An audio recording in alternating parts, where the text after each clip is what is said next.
La Société marocaine de l'efficacité énergétique est une entreprise de services énergétiques créée en 2013, avant la COP 21, avant la COP 22, et basée à Casablanca, Technopark. SMAI intervient dans le domaine énergétique et environnemental et développement durable. Nos principales activités sont l'audit énergétique, comme son nom l'indique, Société marocaine d'audit efficacité énergétique, la formation professionnelle, l'assistance technique et financière. Parce qu'on ne peut pas parler de l'efficacité énergétique sans parler du volet financier. L'argent, c'est le nerf de la guerre.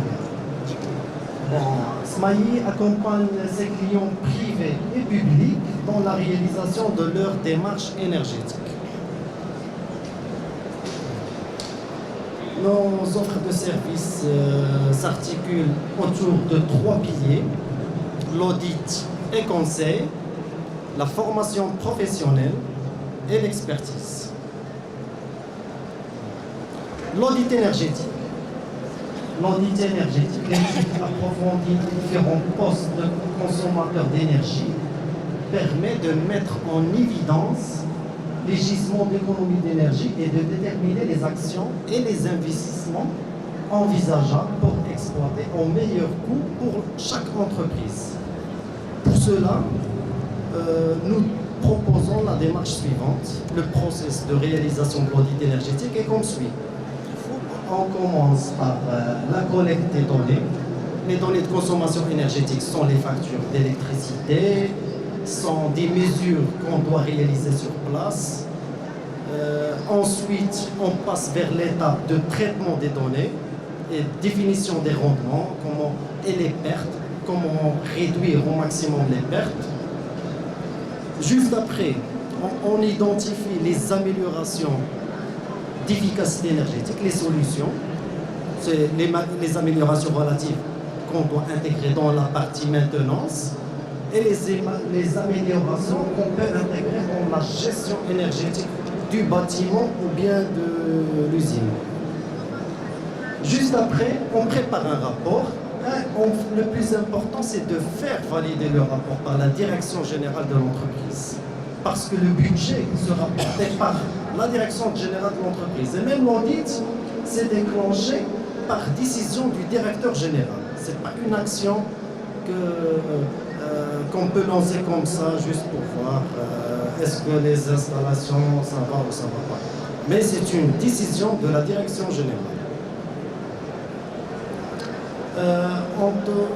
Nous, SMAI, nous avons déjà réalisé plusieurs audits énergétiques, principalement les premiers audits énergétiques au Maroc, parce que c'est dans le cadre de la loi numéro 4709 qui instaure l'audit énergétique obligatoire. Et juste après, il y avait le décret d'audit énergétique obligatoire qui a été mis sous le contrôle du ministère pour voir. Et on a réalisé les premiers audits énergétiques au Maroc pour les plus grands enseignes. Par exemple, la Ramsa, c'est nous qui avons réalisé le premier audit énergétique de la Ramsa, de Borchfers, de Mazar, Nador Sonacid, c'est leur premier audit énergétique.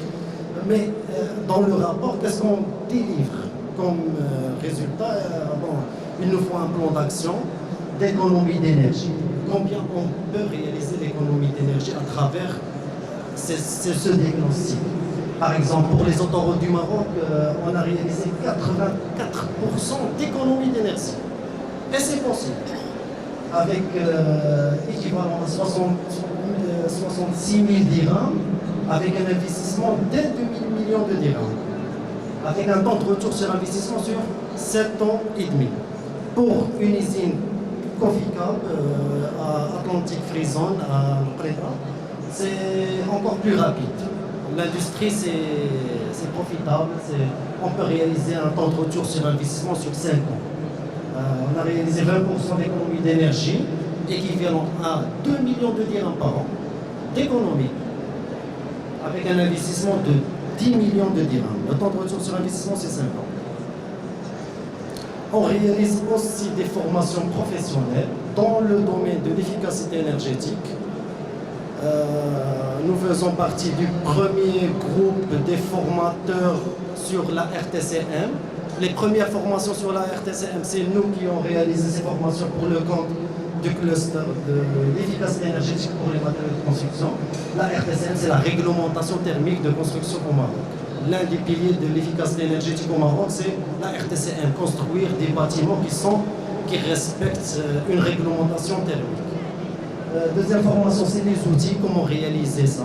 Dans la RTCM, il y a des outils d'évaluation et de contrôle des performances thermiques des bâtiments. C'est comme la RT 2012 en France.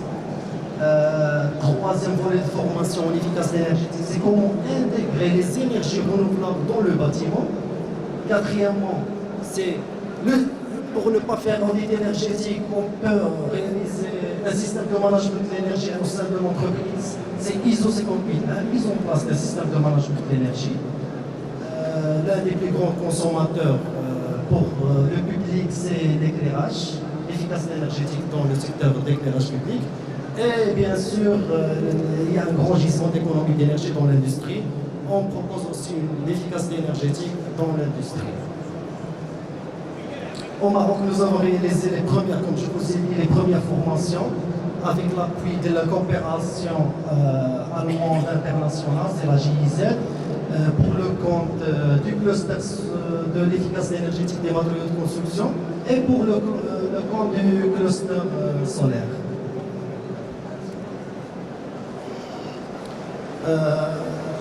Bon, le Maroc actuellement il est dans une phase de transition législative.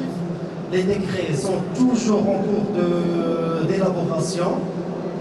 Nous, malheureusement, nous sommes encore en retard en ce qui concerne l'efficacité énergétique.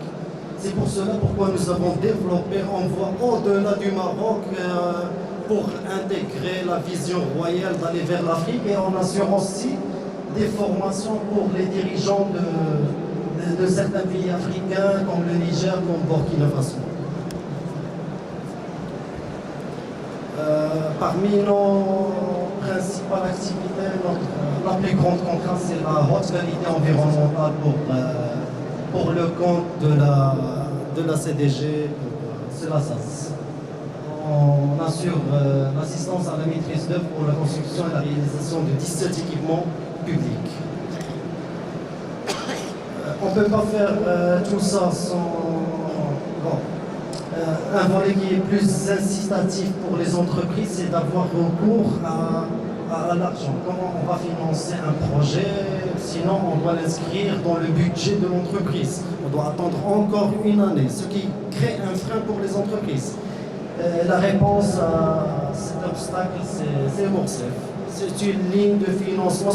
C'est la seule ligne que nous avons actuellement au Maroc qui permet de financer l'efficacité énergétique et les énergies renouvelables. On a des experts qui peuvent nous corriger sur ça. On a beaucoup de partenaires. On ne peut pas travailler sur l'Afrique sans avoir des partenaires en Burkina Faso, Niger, Côte d'Ivoire, Rwanda et Guinée-Conakry. Et voilà, nous sommes basés à Technopark à Casablanca. Et juste après, maintenant, je vais vous montrer comment on va réaliser l'efficacité énergétique dans le bâtiment, nos bâtiments, nous-mêmes.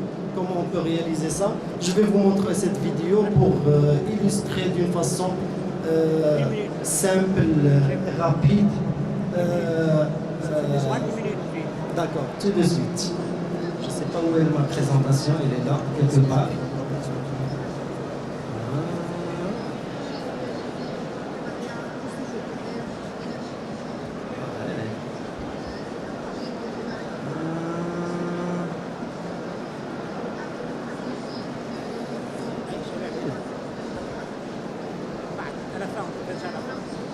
Ah oui, oui. Ah, la voilà, la voilà. Voilà, elle est là. Je crois que c'est là. Ça marche pas.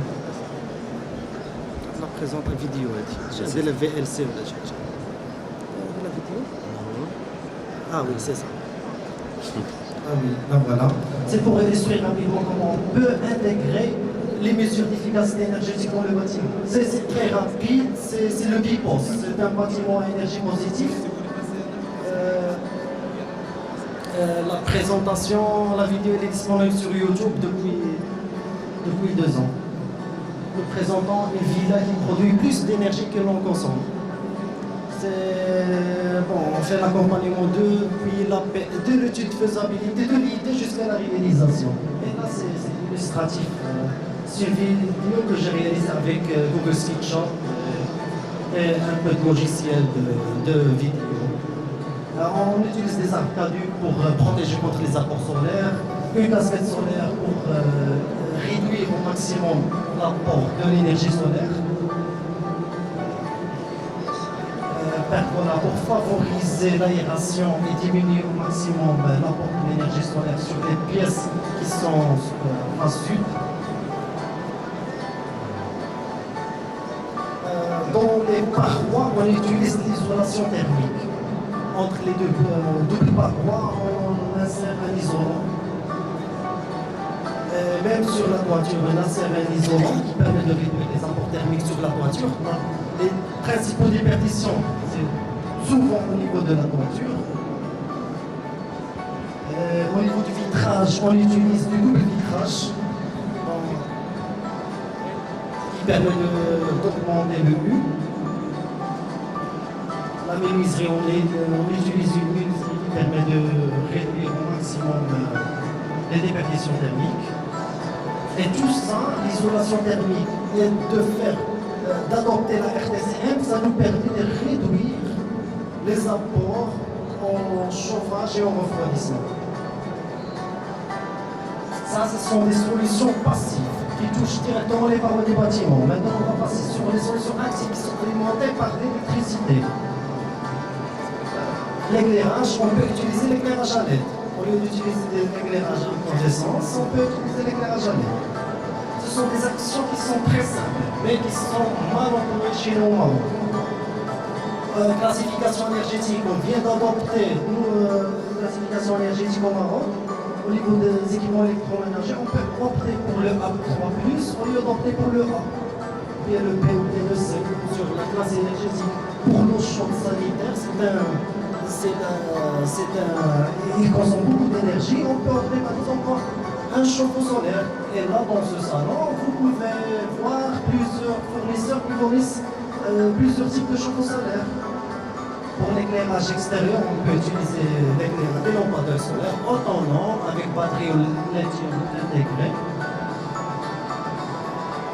Et pour alimenter l'ensemble des consommateurs, si la loi numéro 4815 est appliquée, on peut faire recours à l'autoconsommation en basse tension. Ce n'est pas le cas au Maroc pour l'instant. Et une borne de recharge. L'écomobilité est très importante dans le bâtiment, la construction du bâtiment. On peut opter pour une borne de recharge électrique pour la voiture électrique. Bon, ça c'est déjà intégré en France, mais ça va venir, ça va venir. Habiter une maison vivante serait bien. Habiter dans l'environnement. Merci beaucoup. Merci.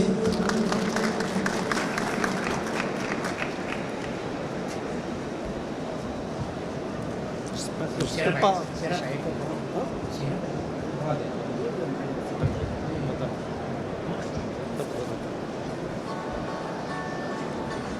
Je passe sur la deuxième. Demain, c'est ta présentation. Et c'est vrai. Je te passe. C'est peut-être. Et maintenant, je vous passe monsieur Tahar Achour, expert senior et consultant en énergie, qui va nous présenter. Attends, fini. Fini. Merci. ويني؟ وين محطوطة يا شباب؟ Ils sont là. Ah, ils sont là. Alors, Irezen.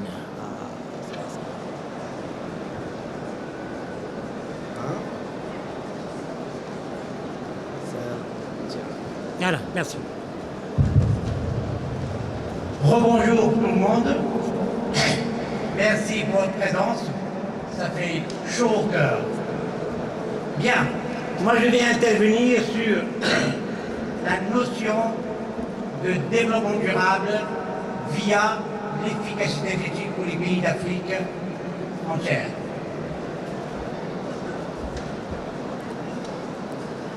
Donc, l'efficacité énergétique aujourd'hui, ce n'est pas un luxe, c'est une obligation, c'est un choix incontournable si on veut réellement parler de développement durable pour nos pays africains.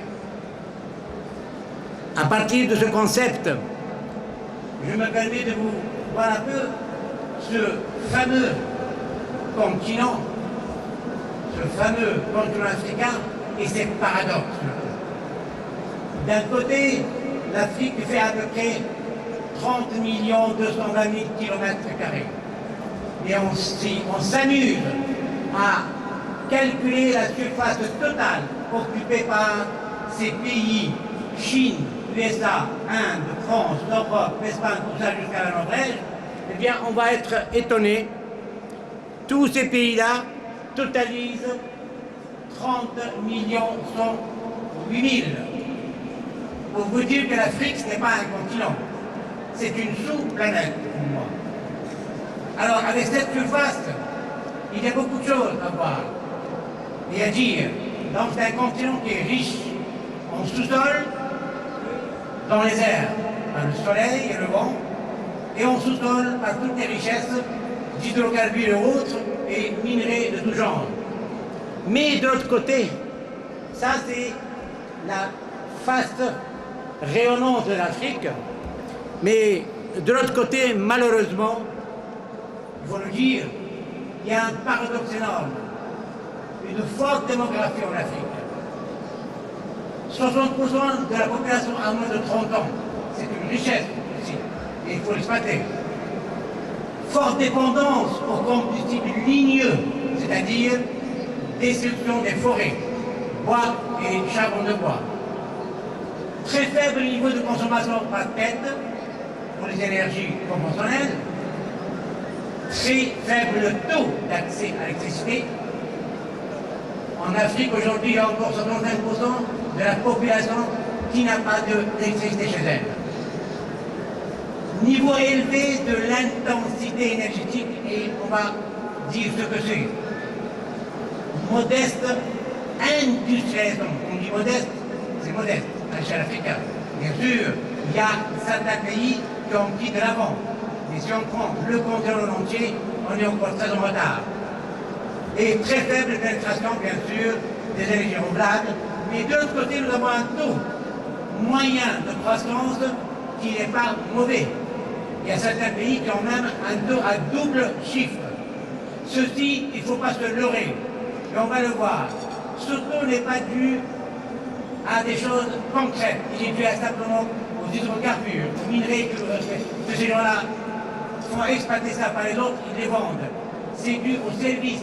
Mais ce n'est pas dû au secteur qui est générateur de biens, générateur d'intégration, générateur d'emploi qui est l'industrie.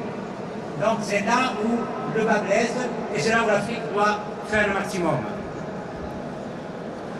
Donc on voit grosso modo la situation de ce taux de croissance de l'Afrique. Alors en bleu, c'est l'Afrique du Nord, c'est chez nous. En vert, c'est l'Afrique subsaharienne. Et en noir, c'est l'ensemble de l'Afrique. Et on voit très bien que pour l'Afrique subsaharienne, qui est parée encore très en retard, il y a quand même des taux qui avoisinent les 7 et 8% voilà, de chiffres. Mais ceci ne veut pas dire qu'il y a une croissance et un développement durable, et c'est ça où les choses doivent être vues. Voilà la part d'ailleurs de chaque activité dans le PIB en Afrique. Et c'est ça d'abord. Le PIB, comme tout le monde le sait, c'est le produit intérieur brut, mais en jargon facile, c'est la richesse d'un pays. Eh bien, quand on voit à peu près en 90 jusqu'à 2020, c'est toujours l'agriculture qui prédomine dans ce PIB en Afrique. Le plus important qui est l'industrie manufacturière, cette industrie génératrice d'emploi, de savoir-faire, d'intégration, de technologie, elle reste toujours assez limitée. Et c'est ça, et c'est pour ça que tout à l'heure j'ai dit une croissance de 8% ne veut rien dire si l'industrie n'est pas là pour booster cette croissance et surtout la maintenir sur des années et des années. Et si on compare 2015 Afrique, 2015 Asie, l'Asie, c'est aussi un continent où les pays sont relativement pauvres, mais émergents. C'est ça l'important. On voit que l'industrie manufacturière en Asie, elle s'est bien développée, et c'est pour ça aujourd'hui qu'ils se maintiennent beaucoup plus debout que les pays d'Afrique. Donc, qu'est-ce qu'on veut comme transition énergétique pour l'Afrique? Eh bien, on cherche une politique assez volontariste, mais qui est vraiment répond aux exigences d'un développement durable, c'est-à-dire consommer moins et produire plus. C'est le slogan qu'on doit afficher partout pour gagner cette bataille de l'efficacité énergétique pour un développement durable. Bon, je définis là, ça a été défini par d'autres, pas moi, le développement durable et le développement qui satisfait les besoins des générations actuelles, nous. Mais il ne faut pas qu'on prive les futures générations des mêmes besoins d'aujourd'hui. Donc, quand on consomme, il faut penser aux autres, donc consommer moins et surtout polluer moins. Aujourd'hui, on ne parle plus de développement durable, mais on parle de développement durable désiré. C'est plus les 2D, les 3D. Pourquoi désiré? On a rajouté l'accent volontariste. Il faut que ça soit un geste volontariste et non pas un geste qui est dicté pour l'appliquer. Le développement durable s'appuie essentiellement sur 3 piliers, qui sont le social, l'économie et l'environnement. Et bien ces 3 piliers, si on ne les travaille pas de très près, on ne pourra jamais avancer vers des horizons meilleurs pour le continent africain. Et bien ces 3 piliers, finalement, ils se rejoignent quelque part dans une approche qui est aujourd'hui devenue très demandée, c'est la responsabilité sociétale de l'entreprise, la RSE. Donc une société, ou des sociétés responsables, ce sont des sociétés qui mettent en application ces 3 concepts.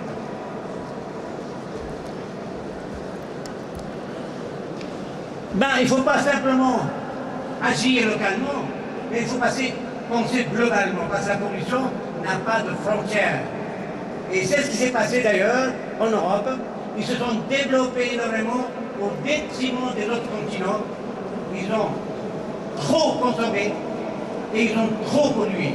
Donc on a intérêt, nous, pays émergents d'Afrique, de ne pas faire la même chose et d'apprendre de ces pays-là qu'on peut mieux faire en consommant moins et en polluant moins, tout en créant de la richesse et de la croissance. La demande mondiale en énergie primaire par type d'énergie, elle est là. Donc, on voit très bien que le renouvelable est en train de prendre la place, mais pas chez nous, chez les pays en développement. Donc, on accuse toujours du retard sur un développement durable propre.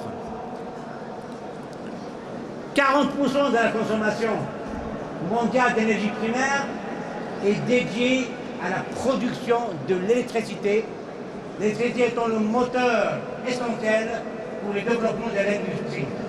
Donc, on a intérêt à aller de l'avant en tant que pays d'Afrique pour que cette énergie devienne à la portée de nos investisseurs, pour qu'ils puissent réellement réaliser des projets industriels et par là créer de l'emploi, de la richesse et de l'émergence technologique.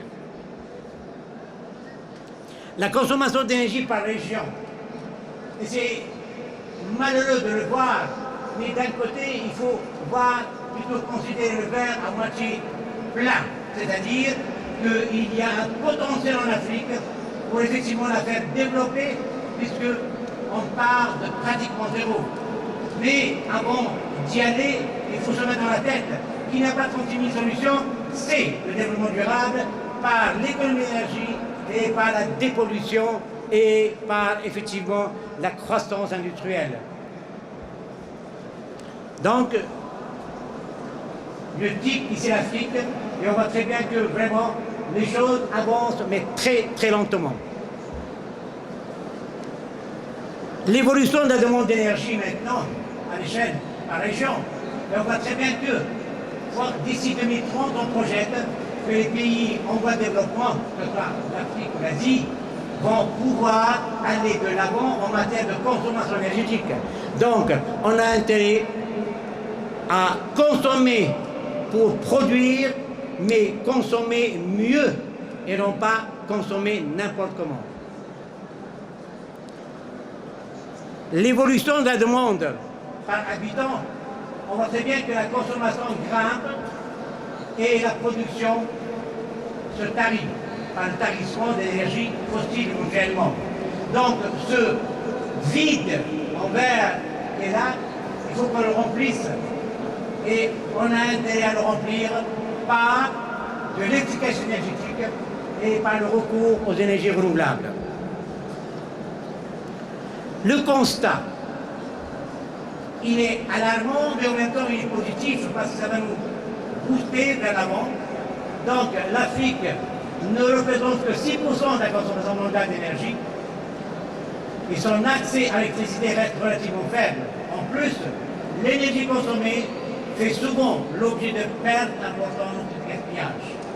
Donc il y a un défi à relever et ce défi, c'est aller vers l'intégration de l'efficacité énergétique et des énergies renouvelables et durables dans le secteur industriel et tertiaire.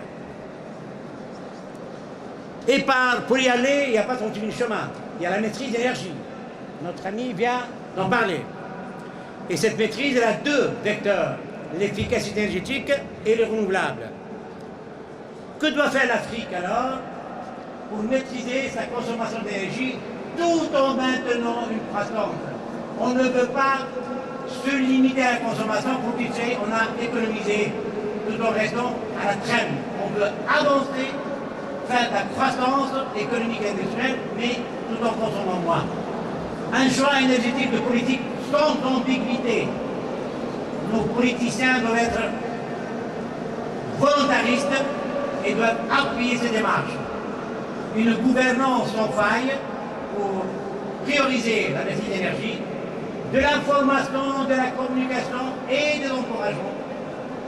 Et bien sûr, l'information à tous les niveaux, la création de la fonction Homme Énergie. Aujourd'hui, nous avons ici un cabinet qui est là et ça doit être une chose très importante. Bon, je passe rapidement pour ne pas perdre beaucoup de temps, pour parler deux mots de l'efficacité énergétique, pour la définir.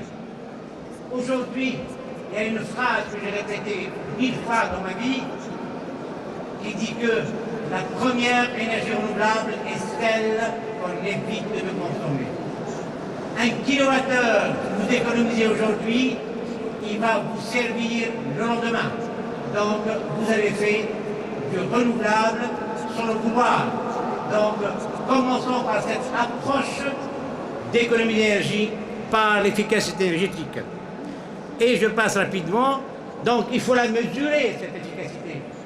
Et l'outil de mesure, c'est ce fameux indice d'appréciation qu'on appelle l'intensité énergétique, qui n'est autre que le quotient de la consommation d'un pays ou d'une entreprise sur sa richesse, sur sa production. Donc, ce quotient doit être le plus faible possible pour qu'on soit des bons élèves en matière d'économie d'énergie. Alors, je vais rapidement. L'intensité énergétique, effectivement, je la compare en Afrique, Afrique du Nord, de l'Ouest, de l'Est, centrale, Afrique, pour qu'on puisse dire que ce pays, c'est un pays avant-gardiste en matière d'économie d'énergie par l'efficacité. Est-ce que vous avez la réponse? Oui, je suppose. Je vous la donne quand même. Il faut effectivement que le carré bleu soit au-dessus des deux autres points. C'est-à-dire faire de la croissance du bon PIB tout en consommant moins, que ce soit en énergie primaire ou en énergie électrique. Alors si on compare tous ces pays-là, et on voit bien que le Maroc n'est pas mauvais, mais il peut faire mieux. La Tunisie n'est pas mauvais, mais elle peut faire mieux.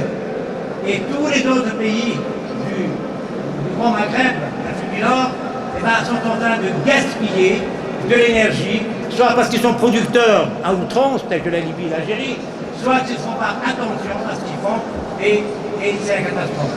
Donc, c'est un moyen de tester la bonne politique énergétique d'un pays. La répartition de ce gisement énorme, eh bien, 65% de ce gisement, il proviendrait de l'efficacité énergétique contre 35% simplement du renouvelable. Donc, s'il vous plaît, allez vers les choses les moins difficiles pour réaliser de la croissance et pour industrialiser l'Afrique. Moins d'investissement en efficacité énergétique. D'un côté, j'ai une échelle de 100. Je veux du 75% d'efficacité. Je veux faire de l'économie par la cogénération à raison de 20% et le renouvelable 6%. De l'autre côté, je vais évaluer les investissements pour réaliser cet objectif. Eh bien, pour faire des économies par l'efficacité énergétique à 75%, je vais investir que 24%. Par contre, faire de l'économie par le renouvelable, 6%, je vais investir 46%. Donc, il n'y a pas de photo.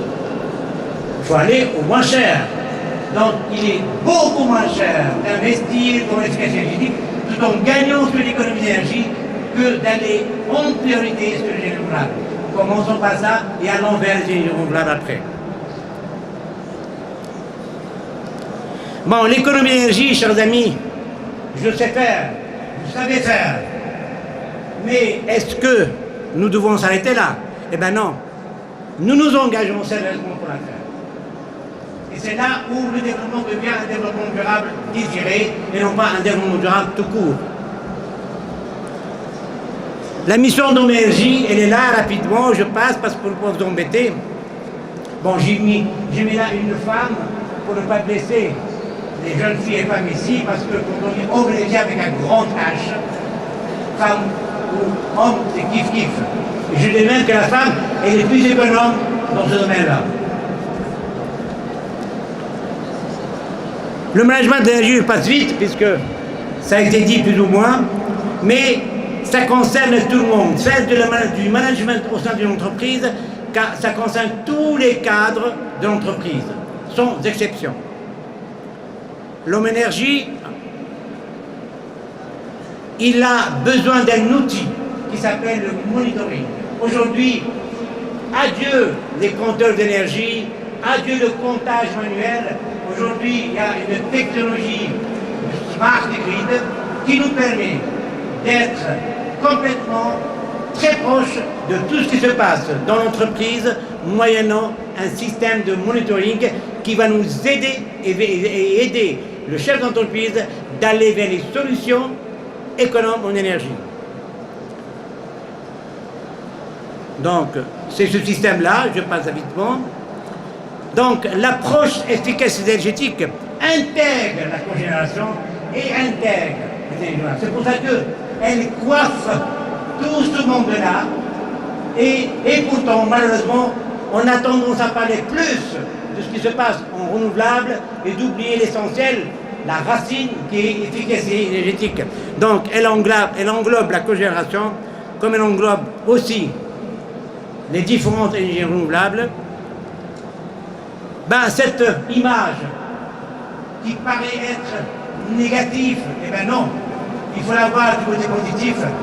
Si l'Afrique aujourd'hui ne scintille que par ses extrêmes, nord et sud, cela veut dire qu'il y a un champ d'action énorme, du travail pour tout le monde, ingénieurs, techniciens, pour faire scintiller l'Afrique dans tous ces endroits. Et par là, c'est travailler durement afin de la faire travailler et croître, mais toujours en respectant le développement durable désiré par l'efficacité énergétique et le renouvelable. Donc, chers amis, l'efficacité énergétique est un élément essentiel. penser aux générations futures pour leur laisser une planète propre et dans une prestance continue. Et merci. Merci, monsieur. J'exerce depuis 23 ans. Et voilà. Donc, j'ai mené plusieurs conférences, séminaires, formations dans le domaine de l'audit d'efficacité énergétique et énergie renouvelable. Donc, aujourd'hui, je vais dire un mot sur les solutions d'efficacité énergétique, puisque l'audit a été, la définition et l'objectif de l'audit a été déjà cité. Donc, je commencerai par, bon, comme vous le voyez sur le sommaire, parmi les solutions d'efficacité énergétique les plus importantes et que doit l'auditeur appliquer, qu'il mène bien dans le cadre d'un audit énergétique préliminaire ou bien approfondi. Donc, je cite par exemple l'action sur la tarification, l'éclairage, et ces deux actions normalement entrent dans le cadre et aussi le coût suffit. Ce sont des actions qui entrent dans le cadre de l'audit énergétique sommaire et préliminaire qui ne nécessite pas d'investissement. Et normalement, un jeune auditeur, il est obligé de pratiquer au moins, de maîtriser au moins ces solutions d'efficacité énergétique. Et après, une fois qu'il serait expérimenté, il pourrait par la suite appliquer les autres solutions d'efficacité énergétique qui nécessitent plus de compétences. Et en général, l'audit énergétique se réalise en équipe. Donc, un auditeur ne peut pas être électricien, thermicien, énergéticien, et d'accord, on n'est pas même dans le domaine du génie civil. Donc, l'audit énergétique, normalement, doit être exercé par une équipe qui comprend plusieurs spécialistes, chacun spécialisé dans un domaine. Donc moi, en tant que spécialiste en génie électrique, je vais juste vous citer quelques solutions les plus exercées, bien appliquées dans le domaine de génie électrique, donc à savoir la tarification, l'éclairage, les transformateurs, les moteurs électriques, le réactif, l'air comprimé et l'utilisation de la variation de vitesse dans les turbomachines. Donc, lorsque je dis les turbomachines, ce sont les pompes, les ventilateurs et les compresseurs, ce sont les équipements énergivores dans l'industrie. Donc l'audit énergétique a été déjà défini, c'est une méthode d'évaluation qui a pour but l'établissement des états de consommation énergétique et aussi les permet l'identification des points d'amélioration de l'efficacité énergétique. Donc, comme je viens de le dire, il y a deux types d'audits énergétiques. Il y a l'audit énergétique préliminaire ou bien sommaire, qui ne nécessite pas d'investissement. Donc là, bon, je vais accélérer parce que seulement 5 et 10 minutes qui m'ont été allouées pour faire ma présentation. Et il y a la deuxième forme d'audit, l'audit énergétique approfondi. Donc, dans ce deuxième forme d'audit, les instruments de mesure portables sont utilisés pour avoir des données nécessaires et précises à la détermination de la consommation énergétique et à l'analyse des performances énergétiques des équipes. Donc, les étapes de réalisation d'un audit préliminaire, donc il y a plusieurs étapes, et parmi les étapes les plus importantes, donc il faut identifier les données nécessaires, collecter des informations, analyser des informations, et préparation d'un plan d'action. Et il ne faut pas oublier la rédaction du rapport. Le rapport d'audit est essentiel que ce soit dans l'audit énergétique préliminaire ou bien approfondi. Et l'auditeur, normalement, il doit bien réaliser le rapport d'audit énergétique pour qu'il puisse bien convaincre les responsables d'énergie.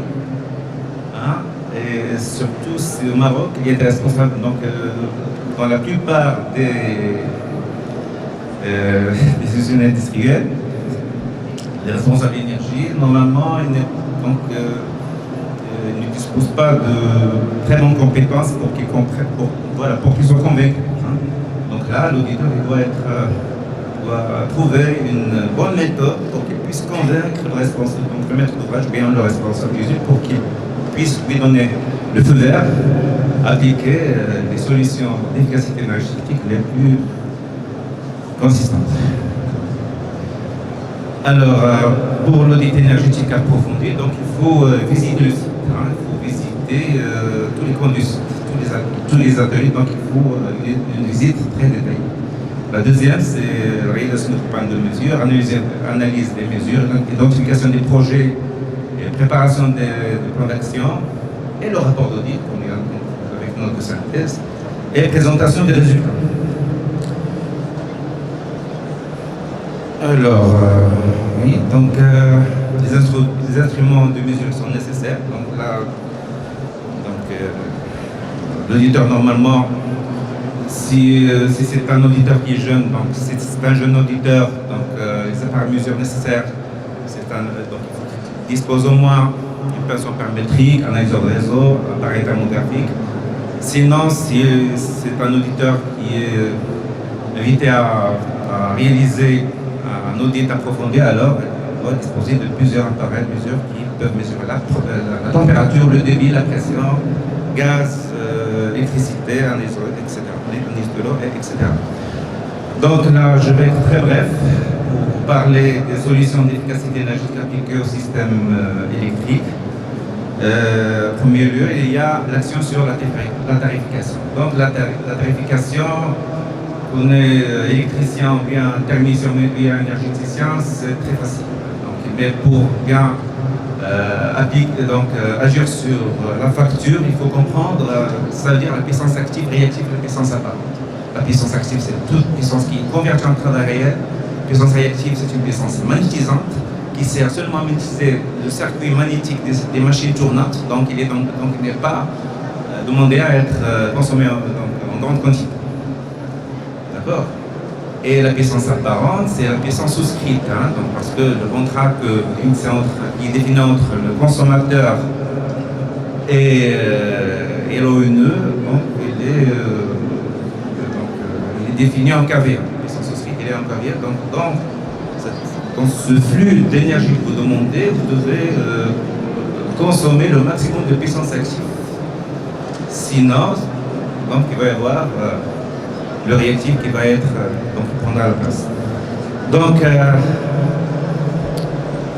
voilà, donc, j'ai le facteur de puissance aussi, donc, dans la facture, il faut surtout voir combien vous consommez, donc il y a des paramètres à prendre en considération, il y a le coût, l'indicateur de max et les consommations de la puissance en kilowatt dans les différentes tranches horaires. Donc la facture, donc voilà la formule générale. Donc le total facture, il comprend la redevance. Donc il y a plusieurs redevances qui entrent dans le total facture, la facture ONE. Donc il y a la redevance de puissance, la redevance de consommation, la RDPS. La RDPS, c'est la redevance de puissance de la puissance souscrite, c'est une pénalité. Il faut, pour éviter ces pénalités, alors il faut surtout faire attention aux pics de puissance qui dépassent la puissance souscrite, et ces pics de puissance surtout ils interviennent pendant la phase de démarrage de l'usine. Dans ce cas, pour éviter les pénalités, il faut mettre en place un système de délestage qui délaisse les charges. Hein. Comme ça, vous pouvez éliminer les pics de puissance qui peuvent bien sûr entraîner à payer des pénalités, ce qu'on appelle par les redevances de dépassement de la puissance sociale. Concernant la majoration de COSFI, pratiquement dans l'industrie marocaine, tous les industriels sont conscients. Donc le COSFI partout il est supérieur à 0,8. Seulement le COSFI donc seulement peu d'industriels qui ne comprennent pas que si on améliore le coût SFI, on l'augmente jusqu'à l'unité, alors on va gagner sur la puissance appelée en KVM. On peut optimiser la puissance souscrite en améliorant le coût SFI, en l'augmentant jusqu'à l'unité. Donc l'auditeur, normalement, il doit dresser un tableau sur Excel. Et là, il peut voilà, donc, pour remplir le tableau par tous les données qu'il a, donc voilà, qui sont, on peut les trouver dans la facture. Donc, doit représenter l'évolution mensuelle de la puissance appelée, la consommation en kilowattheure. Et là, il peut optimiser la puissance souscrite. Donc, à base d'une application sur Excel, donc il peut facilement trouver la puissance optimale, la puissance souscrite optimale. Donc, dans l'éclairage, donc là, on peut envisager des améliorations de l'efficacité énergétique, que ce soit dans des installations existantes ou bien dans une installation plus récente. Dans la plupart des projets, ce sont des installations existantes qui sont, qui sont étudiées. Dans le premier cas, donc c'est toujours possible, ni même recommandable de refaire totalement l'éclairage. Il existe cependant des actions partielles qui, à peu de frais, peuvent entraîner des économies significatives de consommation d'énergie et d'exploitation. Donc l'auditeur, normalement, d'après mon expérience, lorsqu'on propose, donc après avoir mené un audit énergétique, on dresse un rapport d'audit, donc le responsabilise une, donc il dit voilà, donc l'éclairage ne va pas, si j'optimise l'éclairage, donc je ne vais pas beaucoup gagner. Donc là, il faut convaincre, il veut dire que si vous arrivez à optimiser 1 kWh de l'éclairage, donc vous allez optimiser 3 kWh de sa production. D'accord? Donc voilà. Donc la démarche pour l'amélioration de l'efficacité énergétique dans une installation existante. Donc première phase, il faut commencer par une analyse de la situation actuelle. Deuxièmement, diagnostic. Troisièmement, proposition de modification et évaluation des améliorations. Le réactif, voilà les avantages. Si on arrive à consommer du réactif à partir des batteries à condensateur, donc on peut gagner soit d'abord sur la puissance souscrite, la puissance de contrat. Donc on sait très bien que le caviar maintenant coûte aux alentours de 480 dirhams l'année. Donc les autres avantages, on note l'économie sur le dimensionnement, l'augmentation de la puissance active disponible, diminution des chutes de tension et économie sur la facture électrique. Donc les avantages technico-économiques, bien sûr. Donc si on arrive à réduire le réactif, surtout on va, donc surtout si on est connecté au réseau, donc on peut améliorer les niveaux des tensions et la réduction des pertes qui sont très touchées par un cosinus phi très moyen. Donc au niveau de la facture, je vous ai déjà parlé comment au niveau de la facture, au niveau des redevances de puissance, comment on peut gagner si on arrive bien sûr à améliorer, bien à diminuer la puissance souscrite. Maintenant, je passe aux équipements énergivores. Donc, il y a les transformateurs de distribution et les moteurs. Donc, les transformateurs, comme vous le savez, sont des convertisseurs statiques et ils ont un rendement qui est aux alentours de 0,96 jusqu'à, donc il varie entre 0,96 jusqu'à 0,99. Si on arrive à améliorer le rendement à 1 centième près, donc on peut réaliser un grand gain. Les transformateurs, je vais oralement puisque le temps presse, les transformateurs normalement doivent fonctionner avec un taux de charge qui varie entre 50 et 70%. Donc pour avoir un rendement optimal, maximal, qui tend vers l'unité, qui tend vers 0,99 par exemple, le transformateur il doit fonctionner avec un taux de charge qui varie entre 50 et 70%. Si le taux de charge dépasse cet intervalle, alors ce rendement il va diminuer. Et qui dit rendement, donc le rendement c'est quoi? C'est le rapport de la puissance utilisée sur la puissance absorbée, donc les pertes. Et les pertes dans le transformateur, il y en a deux pertes essentielles, il y a les pertes Joule et les pertes magnétiques. D'accord? Donc voilà, donc là, sur ce diapo-là, donc on peut distinguer, on peut distinguer trois types de transformateurs, les transformateurs qui consomment moins d'énergie. C'est la troisième catégorie des transformateurs. En rouge, ce sont les pertes magnétiques, ce sont des pertes qui sont constantes. Et là, les pertes Joule, les pertes qui sont dues aux harmoniques, ils sont moindres. Pourquoi? Parce que dans ce transformateur, on a mis en place des filtres qui vont éliminer les harmoniques, parce que même les transformateurs sont disposés à être influencés par les harmoniques de courant. Et le taux de charge est compris à 70%. Donc là, c'est un transformateur qui consomme moins d'énergie. Donc les moteurs, ce sont des équipements énergivores, pratiquement dans l'industrie marocaine, pratiquement donc il y a 60% de l'énergie qui est consommée par les moteurs. Et maintenant, il y a les industriels qui commencent à être, comment dirais-je,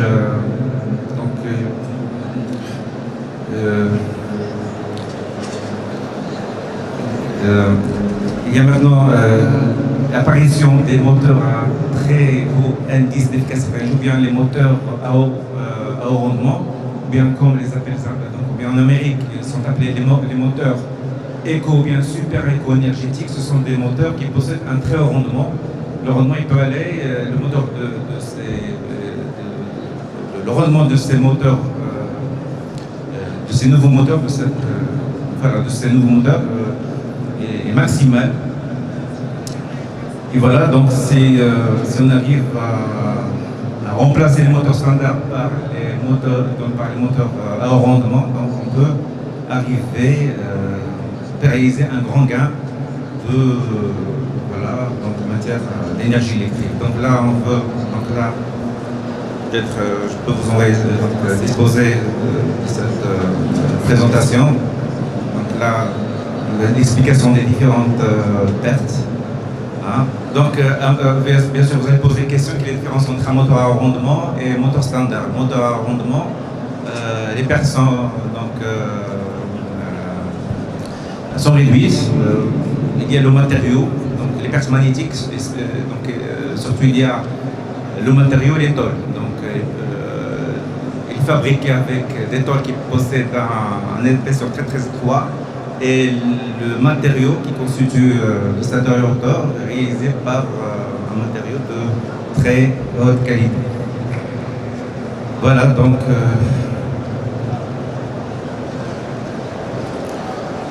le démarrage aussi pose un problème, surtout dans les pics de puissance. Dans la facture, si on remarque qu'il y a des dépassements de la puissance souscrite, pour éviter les dépassements de la puissance souscrite, là, donc il faut gérer les moteurs, surtout dans la plupart des industries marocaines, ou bien dans certains, on continue à appliquer les démarrages classiques qui utilisent l'action sur la tension. Du fait que si on varie la tension, il y a le couple qui varie, donc le couple est proportionnel au carré de la tension, donc c'est une action qu'il faut éliminer. Maintenant, il y a l'apparition des démarreurs électroniques, ou bien on peut utiliser tout simplement les convertisseurs de fréquence. Et pour varier la vitesse, c'est pour réaliser un démarrage en douceur, et comme ça, donc voilà. Donc, dans le système pompage et ventilation, intégrer la formule, ou bien intégrer un variateur de vitesse, intégrer le variateur de vitesse pour entraîner les pompes ventilaires compresseurs soufflantes. D'ailleurs, les pompes, donc, ces équipements sont appelés turbomachines, ils sont très consommatrices de l'énergie électrique et malheureusement dans l'industrie marocaine, la plupart de ces turbomachines, bien les moteurs qui pilotent, qui entraînent ces turbomachines ne sont pas pilotés par des variateurs de vitesse. Donc voilà, donc comme vous le voyez sur ce diapo-là, si on arrive à intégrer, si on arrive à mettre en place un variateur de vitesse pilotant un moteur, entraînant le compresseur ou bien conducteur ou bien pompe, on arrive à réaliser un grand gain d'énergie électrique. Donc à 80%, que ce soit à 80% de la consommation du débit ou bien à 30%, hein, donc on peut réaliser un gain donc en faisant utiliser un variateur, ou bien en mettant en place un variateur de vitesse, hein, pilotant le moteur bien sûr qui entraîne le compresseur ou bien la pompe et le ventilateur. Sinon, concernant les harmoniques, il y a l'après-midi peut-être, il y a une conférence qui va parler des harmoniques, parce que même les harmoniques influent beaucoup sur la consommation de l'énergie. Si on arrive à se débarrasser des harmoniques de grande tension, en mettant en place des filtres, hein, filtres actifs ou bien passifs, hein, donc on peut arriver à réaliser un bon gain d'énergie électrique. Je vous remercie pour votre attention. Bonjour messieurs, dames. J'ai compris qu'il n'y a pas d'une présentation, c'est dommage. Moi je suis allemand et je ne parle pas bien le français, mais je vais essayer.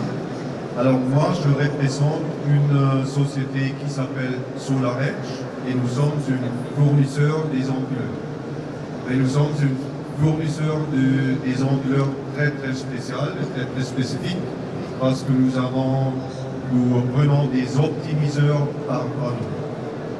Voilà. C'est quelque chose vraiment différent que vous connaissez. Normalement, vous prenez des onduleurs type string, et toutes ces onduleurs sont des avantages. Notre onduleur avec des optimiseurs, il va vous donner plus d'énergie et plus de sécurité. C'est vraiment dommage que je n'ai pas des images pour présenter. Je n'ai pas, mais je vais essayer. Alors s'il vous plaît, nous avons une stand là-bas. Notre partenaire ici au Maroc, c'est Ecovac, et nous avons une stand là-bas. Je veux vous expliquer une chose, s'il vous plaît, et ne l'oubliez pas. Quand vous installez un système solaire photovoltaïque aujourd'hui sur votre toit, ces panneaux sur votre toit, il va créer quelque chose que 1000 volts. 1000 volts au câble DC. Si vous avez un problème dans votre bâtiment, votre maison, votre villa, votre usine, je ne sais pas, et vous avez besoin de rappeler les pompiers, qu'est-ce qu'il fait? Un pompier vient et premièrement, il coupe le AC, il coupe le power dans votre bâtiment. Mais quand ça marche pendant le jour, il ne peut pas couper le soleil. Correct? C'est-à-dire, le 1000 volts reste sur votre câble DC. Alors, c'est-à-dire, en plus, un pompier peut-être va vous dire non, je ne peux pas jeter d'eau sur votre maison parce que je ne peux pas risquer envie de toucher le 1000 volts. Waouh! C'est quelque chose à réfléchir. Ok? Et c'est correct. Il y a plusieurs occasion, vous avez eu un bâtiment avec les panneaux en haut et un pompier ne peut pas jeter d'eau, je ne sais pas le mot correct, sur ces panneaux parce qu'il ne peut pas risquer son vie. Dans notre cas, s'il vous plaît, venez sur votre stand. Nous avons une technologie qui ça permet. Okay, parce que notre voltage sur les câbles, il va immédiatement baisser moins de 50 volts. 50 volts, c'est possible de toucher, mais il y a de risques pour les pompiers. Alors ça et plusieurs autres avantages. Je suis prêt de vous expliquer en détail et avec les présentations. Et encore une fois, je ne suis pas content que moi, je suis le seul ici sans présentant. Merci. Merci beaucoup pour votre présentation. Bon, je vous rappelle qu'ils ont déjà un stand et vous pouvez leur rendre visite pour avoir plus d'informations. Et maintenant, on va passer à M. Amin Benouna, professeur à l'Université Radaïa pour l'électricité au Maroc. Pourquoi pas une stratégie énergétique 2030 version 2.0? À vous la parole, monsieur. Merci. Bonjour.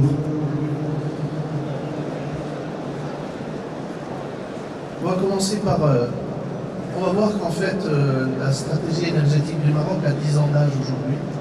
C'est-à-dire qu'elle a été définie en 2008 et qu'elle a pris un coup de vieux. On va voir ça à la fin. Autrement dit, on ne peut plus appliquer on ne doit appliquer la stratégie énergétique telle qu'elle a été. Quand je dis stratégie énergétique, c'est-à-dire ce qui était prévu pour 2030, tel qu'on l'avait imaginé en 2008. Alors d'abord, on va faire un rapide survol de ce qui se passe dans ce pays. Vous avez ici un schéma simplifié des flux d'énergie.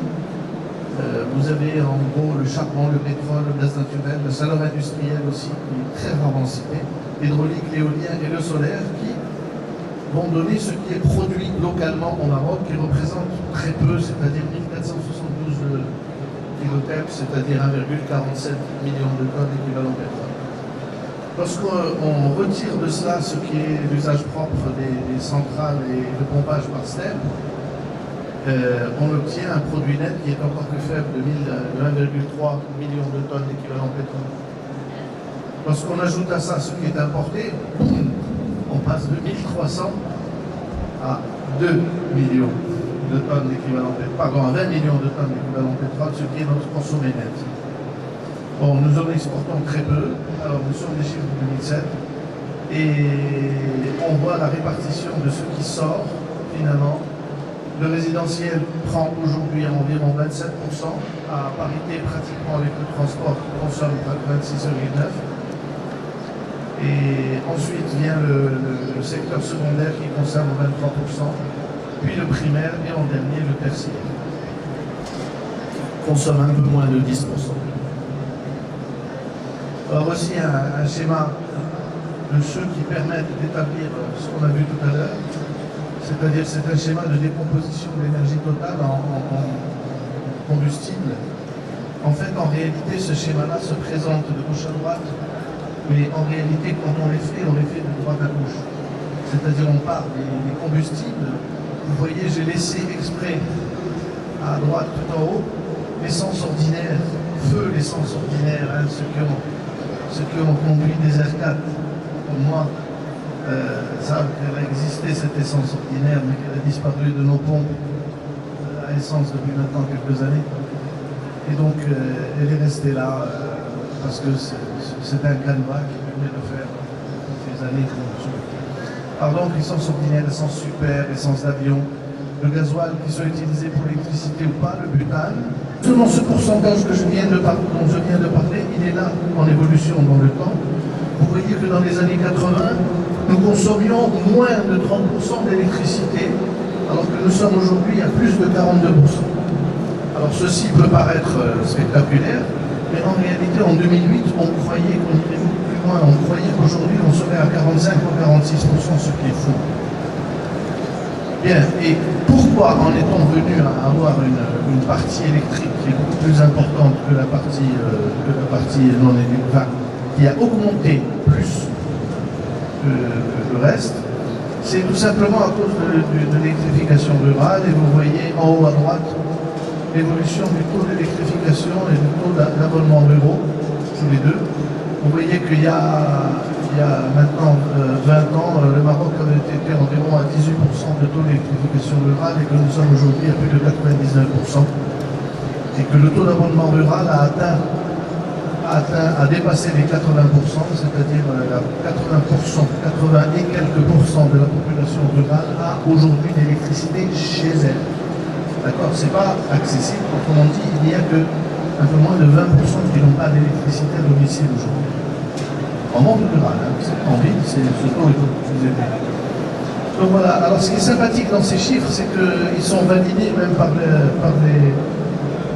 les chiffres du dernier recensement, ceux qui sont les gros triangles rouges.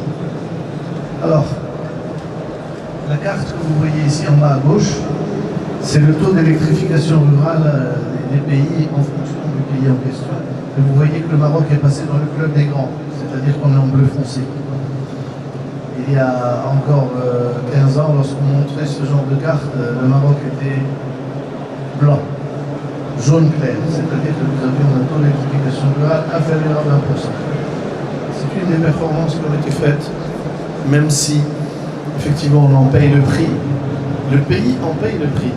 Mais socialement, il était inacceptable de laisser 80% de la population rurale en dehors du réseau électrique. On a payé le prix, mais il fallait le faire. Et voici ce qui se passe au niveau de la consommation d'énergie et d'électricité par habitant. Vous avez en haut ce qui est consommation d'énergie. Donc on atteint environ en 2017, on atteint quelque chose comme 0,6 tonnes d'équivalent pétrole par habitant. Et vous avez l'électricité en bas, c'est-à-dire qu'on a appelé un peu plus de 1000 kWh par habitant au Maroc en 2017. Donc vous voyez que les deux graphiques ont deux évolutions, ont une évolution de croissance qui est à deux bosses. C'est-à-dire que l'augmentation d'énergie et d'électricité au Maroc ont eu deux phases. Une phase d'augmentation en fin 80, début 90, s'est calmé, et puis qui a été de nouveau accéléré, boosté par justement le programme d'électrification rurale. Et maintenant, le programme d'électrification rurale globale est fini. Et puis, nous voyons très bien que en fait, la croissance de la consommation d'énergie et d'électricité n'est plus ce qu'elle était dans le début, entre 95, disons, et 2005 et 2010. Alors justement, une des erreurs que l'on fait souvent, c'est qu'on prend tous ceux qui parlent de ce genre de chiffres, en général, présentent les chiffres sur les 15 dernières années. Les responsables de l'électricité vont dire sur les 15 dernières années, l'augmentation de la consommation d'électricité a été de 5% par an. D'accord? Sur 10 ans. Et c'est 5% par an. Est-ce que c'était 8% il y a 10 ans et 3% aujourd'hui? Ou est-ce que ça a été constant 5%? Ça veut rien dire. C'est pas du tout la même chose. Ou est-ce que c'était l'inverse? 3% il y a 10 ans et 8% aujourd'hui. Donc le fait de ne pas regarder ça de façon plus fine est une erreur, on va le voir d'ailleurs. Bien, maintenant comment le Maroc, comment l'économie, bon là il y a des spécialistes de l'économie et d'énergie qui aiment bien faire ce qu'on appelle la causalité. C'est-à-dire, vous connaissez qui est né avant la poule ou l'œuf. Bien. Alors ce genre d'économiste arrive à répondre une réponse simple. Parce qu'on croit souvent que si on gagne de l'argent, on va consommer de l'énergie. Mais parfois, on peut croire aussi que c'est en consommant de l'énergie qu'on va réussir à faire de l'argent. Et selon le pays, son économie et son comportement, eh bien, on peut avoir la causalité qui fonctionne dans un sens ou dans l'autre. C'est-à-dire qu'il y a des pays qui consomment d'abord de l'énergie avant de faire de l'argent, et il y a des pays qui font de l'argent d'abord et qui consomment après. C'est-à-dire qu'en fait, l'orientation de l'énergie n'est pas la même et les causes ne sont pas les mêmes. Alors justement, on va voir comment réagit l'économie marocaine face à ça. Bon, je vais assez vite, puisque Tahar a déjà débauché un petit peu la thématique. Ce que vous voyez en haut à gauche, c'est l'évolution de l'efficacité énergétique du Maroc, cette fois-ci exprimée en dirham, et étalée dans le temps depuis 40 ans. D'accord. Vous voyez que, alors vous avez trois parties. Vous avez la partie rose, qui est en fait l'efficacité énergétique, c'est-à-dire le nombre de millions de dirhams de 2012. Attention, il est très important de prendre une référence constante dans le temps. Parce que les dirhams, quand on travaille comme ça sur 30 ou 40 ans, on ne peut pas considérer le dirham de 1980 comme le dirham de 2017. Le dirham de 1980 valait bien plus que celui d'aujourd'hui. Donc on travaille en dirham constant. Et on voit que en fait, l'efficacité énergétique du pays a légèrement baissé. C'est-à-dire qu'elle était l'intensité, pardon. Oui, l'efficacité énergétique a légèrement baissé, qu'elle était autour de 55 et qu'elle est aujourd'hui autour de 45. Et quand on veut comprendre le pourquoi, on découvre qu'en réalité, si on la coupe en deux, partie électrique et partie non électrique, la partie non électrique s'améliore et la partie électrique se dégrade. Bien. Alors il y a une chose qu'on ne dit pas souvent. Le Maroc, on aime toujours dire ce qui ne va pas bien au Maroc. Mais il y a quelque chose qu'on peut dire. C'est que le Maroc est un des pays au monde qui a l'efficacité énergétique la plus élevée. Au monde, je dis bien. Nous sommes toujours dans le bloc des 30 premiers pays. Et sûr, selon les années, on est passé à 15e, on est monté à 40e. Mais nous sommes les champions. Qu'est-ce que ça veut dire? Ça veut dire que dans ce pays, on sait faire beaucoup d'argent avec peu d'énergie. C'est ça, en gros. L'aptitude à se débrouiller, d'accord, à pousser plutôt que de mettre un moteur, on sait faire. D'accord. Travailler une cuillère en bois avec les mains plutôt que d'acheter des outils pour la faire, on sait faire. On sait faire de l'argent avec peu d'énergie. C'est une qualité. C'est pas te dira. Justement, c'était le but de tout son argumentaire de tout à l'heure. Alors la carte que vous voyez ici permet de voir un petit peu les pays. Alors les pays, plus ils sont foncés ici, et plus leur intensité énergétique est élevée. Et vous voyez que le Maroc fait partie des pays les plus clairs. Vous voyez que les États-Unis ne sont pas bien foncés. Et bien sûr, les pays catastrophes, ce sont les pays comme la Somalie, mais là, il y a une situation de consommation d'énergie avec une économie qui est absente. D'accord, c'est un petit peu le cas aussi de la République démocratique du Congo aussi. Voilà. J'aimerais bien changer de page. Ça y est, bien. Alors une dernière chose, l'efficacité énergétique, c'est bien. Et ce qui est mieux encore, c'est de connaître ce qu'on appelle l'efficacité énergétique complète. L'efficacité énergétique économique et financière. C'est-à-dire combien d'argent contre combien d'argent. C'est-à-dire combien d'argent en économie, combien d'argent en énergie. Et ça consiste tout simplement à faire le rapport de la facture énergétique au PIB. Et on voit qu'au Maroc, on a quand même beaucoup souffert en 2012, par exemple. Vous voyez la courbe en rouge. Alors la courbe en bleu, c'est la facture énergétique. Vous voyez que la facture énergétique a dépassé les 120 milliards de dirhams en 2012. D'ailleurs, on a failli rentrer, comme on dit chez nous, en trop de saisie, parce que nous n'avions pas les moyens de nous permettre une facture énergétique de 120 milliards de dirhams, parce qu'elle représentait plus de 10%, même près de 11% de notre pays. C'est énorme. C'est énorme, c'est absolument hors de notre portée.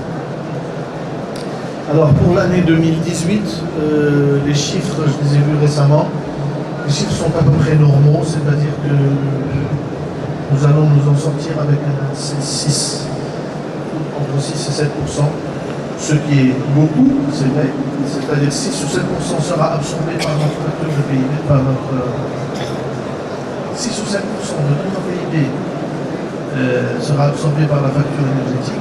C'est beaucoup, mais le Maroc a l'habitude de ça. Vous voyez, notre économie maintenant est capable de passer à travers même des 8, des 9 et des 10, vous voyez qu'entre 2011 et 2015, on a eu 4 ans là où ça dépassait 9%. Donc quand on est en dessous de 7, on considère que dans ce pays, on se porte bien. Bien, alors ceci étant dit, qu'est-ce qu'on produit, même si on ne produit pas grand-chose? Qu'est-ce qu'on produit au Maroc? Ceux qui ont entendu une petite phrase que j'ai prononcée hier, eh bien on produit beaucoup de renouvelables. On a un peu de pétrole, peut-être c'est classique, on a un peu de gaz dans le rab, mais on produit essentiellement de l'électricité éolienne et de l'électricité hydraulique. Et, pour bizarre que cela puisse paraître, ça représente 90% de notre production d'énergie. Ça fait waouh! Le Maroc produit plus de 90% de l'énergie produite au Maroc est renouvelable. Ça fait génial quand on dit des phrases comme ça. Et quand on sait que ce qu'on produit ne représente pas 5% de ce qu'on consomme, là, ça ne va plus. Là. Bien, et comme on peut le voir sur des cartes de ce genre-là, c'est juste pour vous dire que le Maroc est un grand absent de la production d'énergie dans le monde. Vous voyez, le Maroc est couleur blanche, que ce soit pour le pétrole en haut à gauche, pour le gaz naturel en haut à droite, pour le charbon en bas à gauche, et pour l'électricité en bas à droite. Donc, circuler, il n'y a rien à voir, nous sommes un pays essentiellement consommateur et très peu producteur. Bien, maintenant, juste une petite parenthèse avant de passer. On parle souvent de transition énergétique. Mais bon, depuis tout à l'heure, je parle de combustible, de charbon, de choses comme ça. Il est vrai qu'au Maroc, pour l'instant, le poids des renouvelables est léger. Pourquoi parler de transition énergétique quand c'est situé? Bien, regardez, quand on voit des graphiques comme ça, on comprend. Alors, déjà, on regarde la puissance hydroélectrique, on voit qu'elle a été en augmentant. On voit la puissance de l'éolien, on voit qu'elle a été en augmentant. On voit la puissance solaire, on voit qu'elle a été en augmentant. D'accord? Et puis les résultats finalement sont assez spectaculaires. Et quand on voit un changement de paradigme de ce type-là, comme celui qui est à gauche, qui est celui-là, celui de la production énergétique, alors on se dit oui, on est en transition énergétique. Ce qui ne veut pas dire qu'on a résolu notre problème, non. Ça veut dire simplement que les choses sont en train de changer. On est en train de passer d'une situation, d'un certain comportement dans notre consommation énergétique vers un autre comportement. Bien, je passe là-dessus. Je veux simplement attirer sur cette carte qui est en fait la part d'électricité renouvelable pour l'année 2014. Vous voyez que même si on est en transition énergétique, on est encore loin du compte. Vous voyez, alors les pays ici les plus intéressants, ce sont les pays qui sont en vert foncé. Vous voyez que bien sûr, il y a des petits pays comme le Paraguay et tout ça qui font des couleurs bien plus intéressantes. Le Portugal aussi, qui a des chiffres en termes d'électricité renouvelable. Bien sûr, le Danemark, tout en haut. Le Danemark fait des choses fantastiques, notamment en éolien. Mais nous sommes encore là aussi un pays de couleur pâle. Bien. Alors nous en venons maintenant au vif, après avoir mis le ciment de l'information que je souhaitais partager avec vous. Je m'approche petit à petit au vif de ce que je souhaite vous transmettre. Alors, qu'est-ce que c'est le marché de notre réseau électrique? C'est environ un truc qu'on peut schématiser de la façon suivante. Vous avez des centrales branchées à chaque niveau de consommation et les tensions descendent de 225 kV jusqu'à 220 volts et les prix montent de 85 centimes en gros à 1,30 dirham lorsqu'on va baisser, la tension baisse sur le réseau. Alors, voici le même schéma de flux qu'on a vu avec l'énergie. Cette fois-ci, ce sont les schémas de flux concernant l'électricité seule. Alors vous avez à gauche tout ce qui est produit. Vous avez à gauche tout ce qui est produit en charbon, pétrole, gaz naturel, chaleur industrielle. Alors ce que j'appelle chaleur industrielle, c'est ce qui dans les bilans de l'ONU est appelé tiers nationaux. Tiers nationaux, en fait, ce sont certains industriels qui dans leur processus de production chimique, à un moment, ont des processus exothermiques, ils libèrent de la chaleur, et en libérant de la chaleur, on utilise les machines thermodynamiques, on produit de la vapeur, et puis ça on produit de l'électricité. Il y a l'hydraulique, l'éolien et le solaire. Le total produit, alors en 2017, c'est 31 911 gigawattheures. Ce qu'on enlève de ça, ce qui a été pompé par les steppes et qui a été réutilisé en usage propre par les pompes de centrales thermiques, et qu'on va trouver le net produit qui est de 31 321.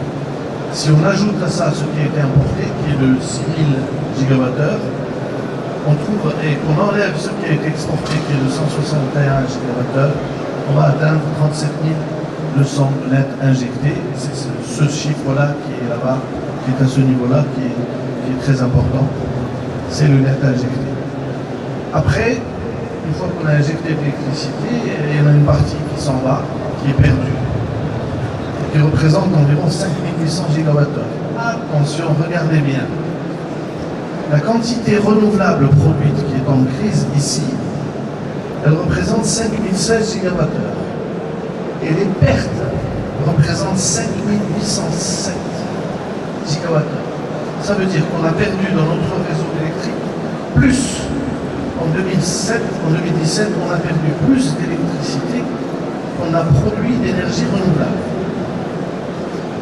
Oh là là, c'est grave. Et ça fait mal d'entendre des chiffres comme ça, mais c'est une réalité. On n'y peut rien. Rien.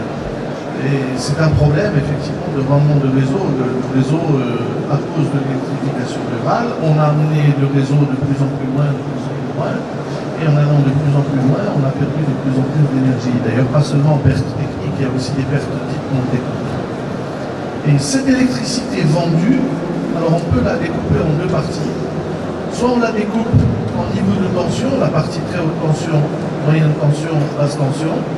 Et à ce moment-là, on a la basse tension qui, en 2017, représentait 45%, et la très haute tension, qui représentait 17%, ou bien, d'accord, on la segmente d'une autre façon, qui est qui l'a vendu, et les ventes directes de l'euro qui représentent environ 58%, ce qui est vendu par les autres distributeurs, c'est-à-dire les régies autonomes de Saphir, régies autonomes de Novatos, régies autonomes de Télétra, Laras, Zodida, Meknes, bref, Ludec, Amélis et Vedal. Ils vendent 30% de l'électricité, et puis il y a maintenant des nouveaux réservoirs qui sont les ventes de la loi sur les énergies renouvelables. Alors, très important, en 2018, la production d'énergie a augmenté. Vous ne voyez pas 2018, il n'est pas là. En 2018, les productions d'électricité du Maroc ont augmenté. Le net injecté a diminué. Ce qui veut dire qu'on a moins d'importé. Le chiffre que vous voyez ici d'en haut de 6058, il est passé à 3600. Par contre, l'électricité importée, elle, a pratiquement doublé. Exportée. D'accord? C'est-à-dire que nous exportons de plus en plus d'électricité. Et il est probable qu'en 2019, nous devenions probable, presque certain, que nous devenions un exportateur net. C'est-à-dire que nous allons exporter plus que nous n'allons importer en 2019. D'ailleurs, déjà, dans les mois de décembre et novembre 2018, nous avons été exportateurs nets. C'est-à-dire que nous avons exporté plus d'électricité que nous avons importé. Alors, comment est organisé le marché? Voilà, j'ai pris, ça c'est un truc que j'ai pompé directement dans une présentation de l'ONE. En gros, l'ONE est un outil central, enfin, l'ex-ONE, excusez-moi, je continue à dire, je devrais dire l'ONE-BE. L'ONE-BE pour dire l'Office national d'électricité, d'eau potable, branche électrique. Je continue à dire ONE, c'est simplifié. Alors, est un outil très important du système marocain. Pourquoi? Parce que tout simplement, l'ONE est l'acheteur unique. C'est-à-dire que, à part ceux qui ont, à part des exceptions, qui rentrent dans le cadre de la loi sur les énergies renouvelables, tous les autres, il n'y a que l'ONE qui a autorité pour acheter de l'électricité. Pour vendre, elle n'est pas seule à vendre, mais l'ONE a le statut d'office d'acheteur unique. Alors vous avez bien sûr le marché non ouvert, il n'y a rien à dire sur le marché non ouvert, ce sont des joueurs particuliers qui ont un rôle défini à l'intérieur de la partie grise. Et puis à droite, vous avez le marché qui s'ouvre progressivement, dans lequel vous avez les autoproducteurs qui existaient déjà. D'accord ? En l'occurrence, il s'agit de l'OCP, il s'agit de la Soracide, il s'agit de je pense, quelques sucreries, la Cosuma et autres industriels, notamment dans le domaine de la chimie. Oui, non, Lafarge, c'est à cheval entre l'autoconsommateur et... Non, Lafarge, c'est de la LER. On ne situe pas ça dans le cadre de l'autoproduction. C'est la LER. Ils sont plutôt dans l'IPP, loi 1309. Oui, bien sûr, l'OCP, toutes les usines sulfuration et phosphore et soufre produisent de l'électricité lorsqu'ils produisent la chaleur. Et vous avez donc essentiellement aujourd'hui des clients, et les clients sont tous dans le secteur haute tension, très haute tension. Il n'y a pas encore de clients ou d'autoconsommateurs moyenne et basse tension, ce qui devrait venir. J'espérais que le ministre nous aurait annoncé hier quelque chose, mais ça ne s'est pas fait. Alors qui ? Ça c'est un truc pour vous dire que la terminologie anglaise, c'est un who is who de l'électricité au Maroc en termes de production. Alors vous avez plein de noms que vous ne connaissez pas. Alors les opérateurs, vous avez en gros, vous en avez trois. Vous avez l'ONEBE, ce sont les opérateurs de production ici. L'ONEBE, Mazen, et les IPP. Les IPP, alors dans l'ONEBE, vous avez... Oh, il y a un problème là-bas. Il y a les publics qui sont l'ONEBE, la division production, et vous avez les concessionnaires, en fait, qui sont liés à l'ONEBE par des contrats dits BOOT pour dire Build, Own, Operate, Transfer. C'est-à-dire les centrales sont construites, possédées, exploitées, et transféré au bout de 20 ans. Nous allons, par exemple, l'année prochaine, récupérer le parc éolien de Koudi Al-Baïda, qui a fonctionné en 2000, qui a été exploité pendant 20 ans. Ils nous ont vendu de l'électricité pendant 20 ans. Et en 2020, il va être récupéré par l'ONE. Et ce sera le cas de toutes les centrales en bout à la fin de leur contrat. Il y en a qui ont des contrats de 20 ans, 25 ans. Je ne crois pas qu'il y ait 30 ans. Alors maintenant, dans les concessionnaires, il est intéressant de savoir, parce qu'on dit toujours concessionnaire et on ne s'intéresse pas du tout à qui ils sont. C'est dommage, parce qu'ils ont... ce ne sont pas des... Alors bien sûr, il y a GINEC, il y a Gulf Phosphore Electric Company, qui est basée à Gulf Phosphore, au sud de Jeddah. Il y a la compagnie éolienne du Détroit à Koudi Al-Baïda. Il y a EET, qui est Electricity Company, Electricity Energy Dart, qui produisent de l'électricité avec du gaz naturel provenant du gazoduc Trafigura. Et puis vous avez un nouvel arrivant qui est Safiec, qui a commencé à produire en 2018, la centrale à charbon de Safi. Et puis vous avez, alors, les opérateurs, les nouveaux opérateurs, vous avez Mazen, qui a essentiellement des privés qui lui sont rattachés, qui ont des contrats BOT aussi, comme Aqua sur RZZ, et puis Tarek. Tarek, c'est Tarfaya Renewable Electricity Company. Alors je l'ai mis en pointillé parce que leur contrat, en fait, était lié à l'ONE, et aujourd'hui, il ne dépend plus de l'ONE, mais il est passé dans l'escarcelle de Mazen. Et donc, Tarek, c'est Tarfaya Renewable Energy Company.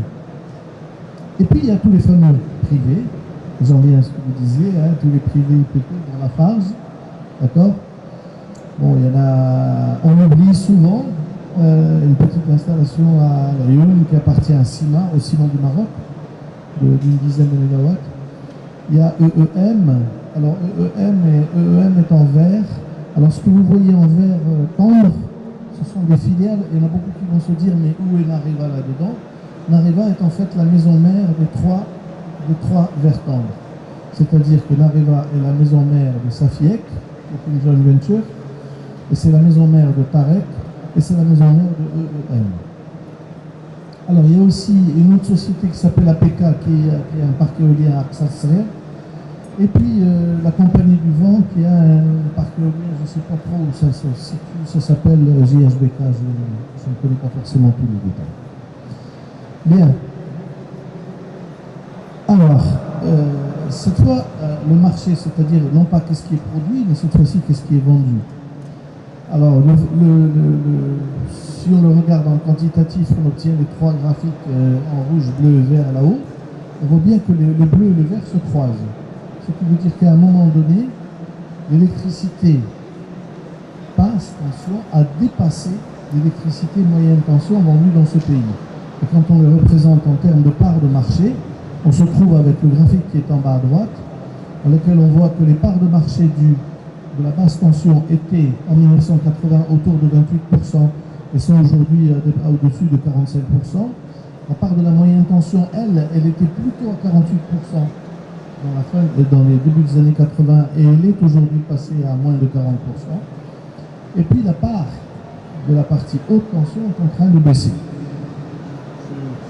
Ça, par contre, je ne comprends pas le pourquoi de cela. Pourtant, on est dans un pays qui a tendance à s'industrialiser. Et puis, je dirais que la part du secondaire dans le millefeuille du PIB marocain est en train de monter. Elle est passée de 20% à 25 ou 26% en l'espace de 20 ans.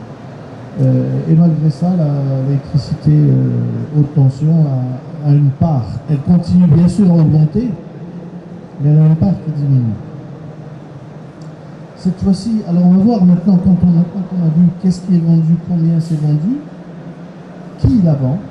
Et là, effectivement, on retrouve les opérateurs communaux, privés ou publics.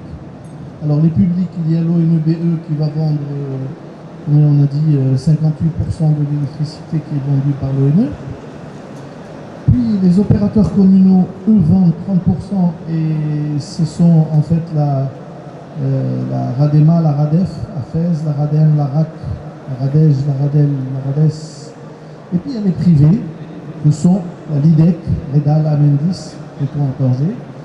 Alors il y en a qui sont moins connus, c'est EEM, qu'on vient de voir tout à l'heure comme producteur, est ici aussi comme vendeur, parce que produisent et ils vendent. Et puis on en a quelques-uns qui ne sont pas connus, qui ne sont pas encore connus parce qu'ils sont en train de monter leur projet, ils ont été autorisés à les faire. Alors notamment, je commence par celui d'en bas qui est Platinum Power, qui travaille dans l'hydraulique. Nous allons avoir d'ici quelques années quelque chose comme 150 à 200 mégawatts d'hydraulique privé dans ce pays. Il y a 5 projets qui ont déjà été autorisés, qui sont entre 20 et 30 mégawatts, sont déjà autorisés et dont certains sont en cours de construction. Vous voyez, des choses qu'on ne sait pas. Ça se fait, c'est discret, ça n'intéresse personne. Et pourtant, c'est là. Il y a Platinum Power qui a commencé déjà, j'ai eu des nouvelles hier, il paraît que ça se passe bien. Et il y en a 3 autres, il y a Innovent, Soluna et Aquapower, bien sûr, il est un peu... Lui est connu pour être à Ouarzazate, mais il n'est pas qu'à Ouarzazate, il est aussi sur d'autres projets. Par contre, changer des câbles, doubler des câbles, c'est pas intéressant. Ça n'intéresse personne. Pourquoi? Parce que le politicien, il ne va pas aller prendre des photos avec des poteaux électriques. Ça ne l'intéresse pas. C'est pas visible. Et donc, tous les politiciens du monde entier préfèrent investir dans le nouveau qu'entretenir ce qui existe. Et la catastrophe arrive. La catastrophe de Gênes. Le pont qui est tombé pendant cet été. Il résulte de quoi? Il résulte de ça. Du fait que les politiciens européens ont toujours préféré faire de nouvelles infrastructures plutôt que d'entretenir ce qui existait. Le pont de Gênes est un cas critique de ça. D'accord? Et là, on est un petit peu dans la même chose. On préfère produire plus d'énergie, d'accord, quitte à en perdre plus sur le réseau, produire plus d'énergie, quitte à en perdre plus, mais c'est politiquement plus intéressant de prendre des photos devant des parcs éoliens, de prendre des photos devant des centrales thermiques, que de prendre des photos devant des câbles qui passent. C'est pas intéressant. Et c'est comme ça dans le monde entier. Nous ne sommes pas les seuls. Malheureusement, c'est comme ça. Les politiciens sont beaucoup plus intéressés à l'impact communication des actes qu'ils vont faire et des retombées éventuellement en électeurs que ça peut représenter, plutôt que de faire face au problème. Et je ne pense pas que c'est mon ami Tahar Ashur qui me contredira. Alors voilà, ce que je viens de dire est résumé dans cet énorme texte d'ici. Voilà, alors juste pour vous dire, l'amélioration, parce que l'amélioration du réseau comporte deux aspects dans ce pays. Il y a deux aspects. Il y a une partie qui est technique, c'est vrai. Il y a des câbles qu'il faut dédoubler. Il y a des transformateurs qui doivent être révisés pour obéir aux critères qu'a donné Aboujib tout à l'heure en disant entre 0,5 et 0,7. Il y a donc, mais il y a aussi des choses qui ne sont pas techniques. Il y a de l'électricité qu'on vole dans certains endroits, mais il n'y a pas que de l'électricité qu'on vole. Hein.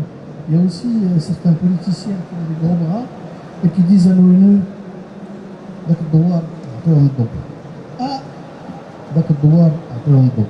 puis on se retrouve avec tout un doigt qui a l'électricité, qui est branché et qui n'a pas de compteur. L'ONU sait combien leur est donné et on ne dit rien.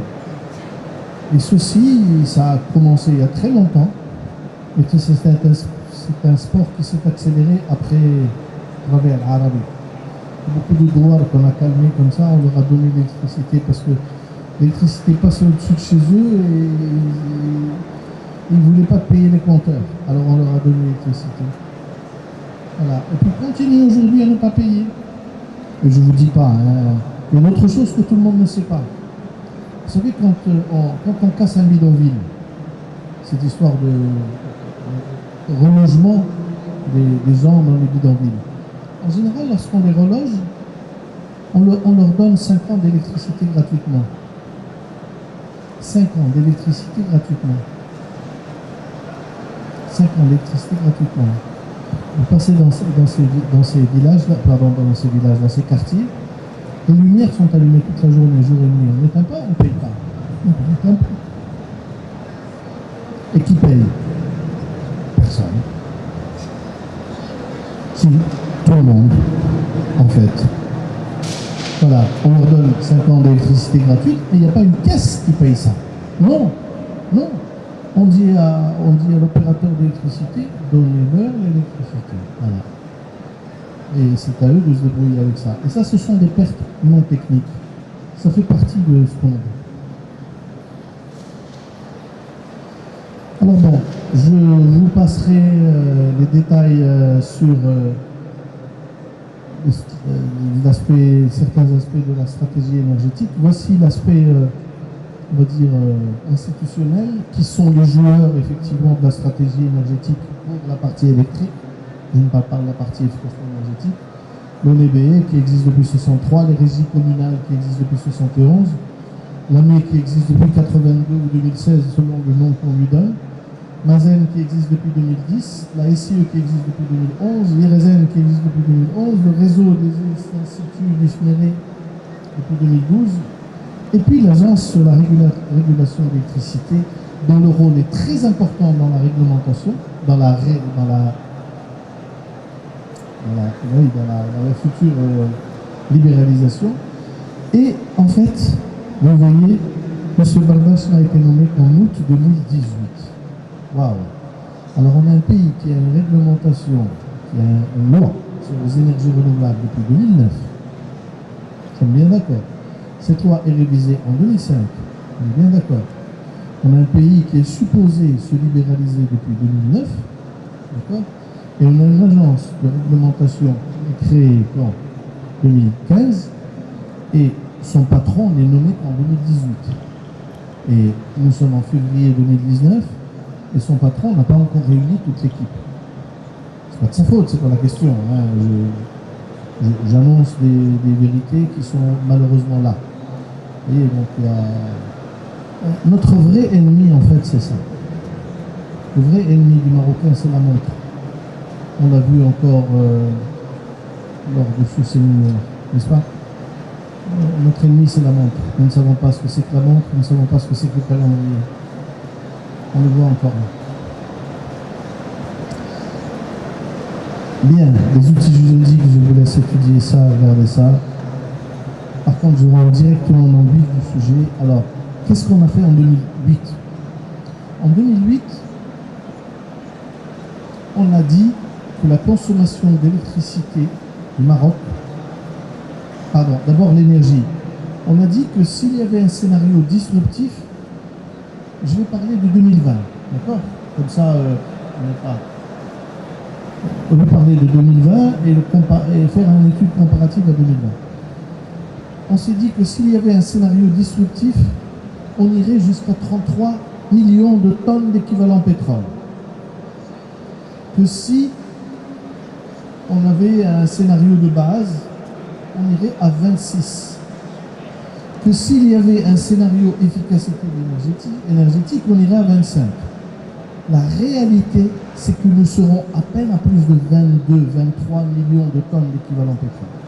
Donc nous sommes nettement en dessous de tout ce que nous avions pu imaginer en 2008. Je dis nous, j'en fais partie. Hein. Je ne dis pas eux, c'est nous. Moi aussi, j'en fais partie de ceux qui ont imaginé ça. Je ne suis pas seul, hein, assez nombreux, mais j'en fais partie. Vous voyez, donc on s'est complètement planté. D'accord, parce que bon, les prévisions étaient valables jusqu'à 2015, 2016. Vous voyez la courbe en vert. La courbe en vert, c'est probablement ce qui aura lieu. Vous voyez, jusqu'en 2015, ça allait. 2016, ça va plus. Et puis bon, après. Bien, et vous avez en bas là la même chose que ce qu'on a vu en haut pour l'énergie, pour l'électricité. Vous voyez que nous avions prévu pour 2020 un scénario disruptif, c'est-à-dire catastrophique, qui aurait été à 61 000 gigawattheures d'électricité pour 2020. Waouh! Le scénario de base aurait été à 52 000. La réalité vue aujourd'hui, c'est que nous serons probablement à 41 000. Probablement à 41 000. Donc là aussi, on s'était complètement planté. Bien. Est-ce qu'on s'était planté ou est-ce que finalement, il n'y a pas des faits d'efficacité énergétique que nous n'avions pas attendus, pas prévus, qui sont venus s'insérer? Regardez, je suis éclairé là. C'est quoi? Ce sont des projecteurs LED. Il y a 20 ans, ces projecteurs-là n'auraient pas été LED. Ça aurait été des projecteurs à incandescence et ils auraient sans doute consommé 5 ou 6 fois plus. Et si vous faites la somme de toutes ces choses-là et des dizaines de millions de lampes, basse consommation et LED qu'il y a au Maroc, vous allez voir que ça représente quand même beaucoup. Et puis si vous ajoutez aussi les efforts qui ont été faits dans les domaines décrits par M.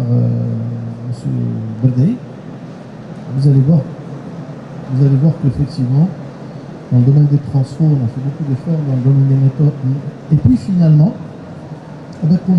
on est effectivement dans un scénario efficacité énergétique. On ne le sait pas, on ne le voit pas. Parce que c'est disséminé, c'est dispersé, c'est dissous.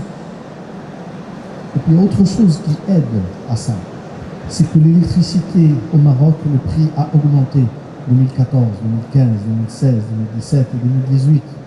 5 ans d'affilée, le prix a augmenté. Depuis août 2014, et puis après les mois de janvier de tous les ans. D'accord? Mais quand le prix de l'électricité augmente, les gens font un peu plus attention.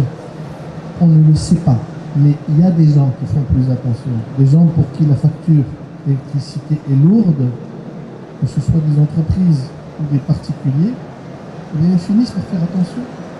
Ils prennent des mesures. Alors les premières mesures, c'est d'éviter le gaspillage, c'est-à-dire qu'on éteint ce qui est inutile. Et la deuxième mesure, ça consiste à utiliser des appareils plus performants.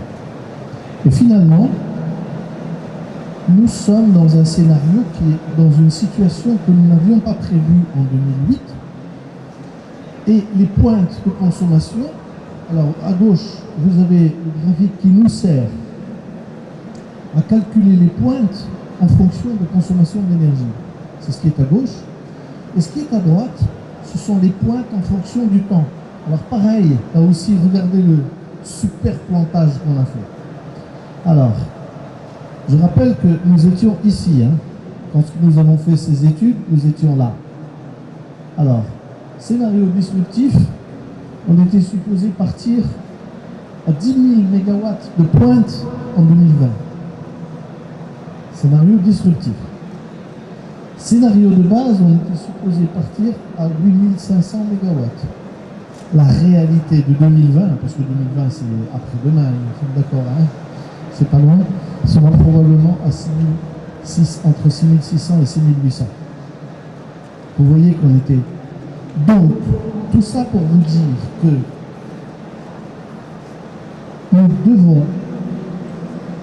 nous devions, voici ce que j'ai expliqué tout à l'heure, que la stratégie énergétique, c'est un projet comme un autre. D'accord? Il a des outils juridiques, des outils institutionnels, des outils financiers et des outils fiscaux. Mais la stratégie énergétique, elle a quoi? Elle a des objectifs, d'accord? Elle a des moyens, elle a des actions, et elle a un contexte. Et ce qui a changé, c'est le contexte. Donc, on ne peut pas garder les mêmes moyens et les mêmes actions avec un contexte qui est devenu différent. C'est une stupidité, on est en train de marcher sur la tête. Je ne dis pas que l'USB n'est pas bon, je dis qu'il faut changer l'USB version 1 par un USB version 2. C'est tout. Parce que on n'a peut-être plus besoin d'un certain nombre de choses. Donc, ce qui veut dire que les projets doivent être redimensionnés en fonction des nouveaux contextes et la stratégie elle-même doit être reconçue en fonction du nouveau contexte. D'accord? Bien. Ouais. Alors, voici l'objectif qu'on garde. D'accord? C'est 52% d'électricité renouvelable face à 48% pour 2030. Et on révise la copie. Et voici ce que donne la révision de la copie. Ce sera, je pense, la dernière slide. Alors vous avez à gauche ce qui était des prévisions de la stratégie énergétique telle qu'elle a été mise en œuvre en 2008. Alors, en haut, ce sont les pourcentages, et en bas, ce sont les puissances à mettre en œuvre. Alors, pour vous faciliter la tâche, pour vous permettre de regarder ça rapidement, dans la partie de gauche, en 2015, on était à 8129 MW de puissance installée et on avait prévu d'aller à 24 800 en 2030. Vous voyez, c'est ce qui est en haut, écrit tout en haut. Et la segmentation était 20% solaire, 20% éolien, 12% hydraulique et le reste en fossile. Dans le nouveau scénario que nous proposons maintenant, depuis maintenant quelques semaines, c'est très récent, c'est celui-ci. C'est-à-dire, c'est un scénario qui ne va plus à 24 800, mais qui va seulement à 18 749. Il y en a beaucoup qui vont se dire, oh là là, pourquoi 749? J'expliquerai. Et il est formé de 21, non plus de 20% de solaire, mais de 21% de solaire, non plus de 20% d'éolien, mais de 14,7% d'éolien, non plus de 12% d'hydraulique, mais seulement de 9,5%, et le reste en conventionnel. Et on n'ajouterait qu'une seule centrale, ce serait une centrale au gaz, une seule et rien qu'une seule. Alors dans ce truc-là, ce qui est sacrifié, c'est par exemple la future centrale au charbon qui était prévue à Nador. On n'en a pas besoin. Je le dis et je le redis, je l'affirme haut et fort à qui veut l'entendre, à tous nos responsables. La centrale au charbon de Nador ne nous sert à rien dans les 12 prochaines années. À rien du tout. On va créer plus de problèmes qu'autre chose. C'est-à-dire qu'on va nous créer des excédents d'électricité qu'on va devoir vendre à l'Europe, peut-être même en perdant de l'argent. Ça n'a pas de sens. On ne va pas acheter de l'électricité à 65 ou 70 centimes pour la revendre à 55 ou 60. Ça n'a pas de sens. Donc, voilà, pour terminer, on a donc ici un truc qui pointe à 24 800, d'accord, avec une partie solaire qui est à 4 960 là, et là-bas, même si vous voyez que là, il y a plus de solaire en apparence, 21% de solaire, 21,6%, mais en réalité, comme le total est plus petit, ça ne représente, il y a moins de solaire en valeur ici que là. Il y a 4047 MW de solaire au lieu de 4960. Voilà. Je vous remercie. Je crois que j'ai fait un petit peu le tour de cette stratégie version 2.0 et quelles sont les motivations qui nous ont amenés à redéfinir ça. Alors pour ceux qui souhaitent lire ça à tête reposée, c'est publié sur un site web qui s'appelle EcoActu. C'est une revue économique marocaine. C'est un web magazine qui s'appelle EcoActu. C'est ça. Voilà, je vous remercie.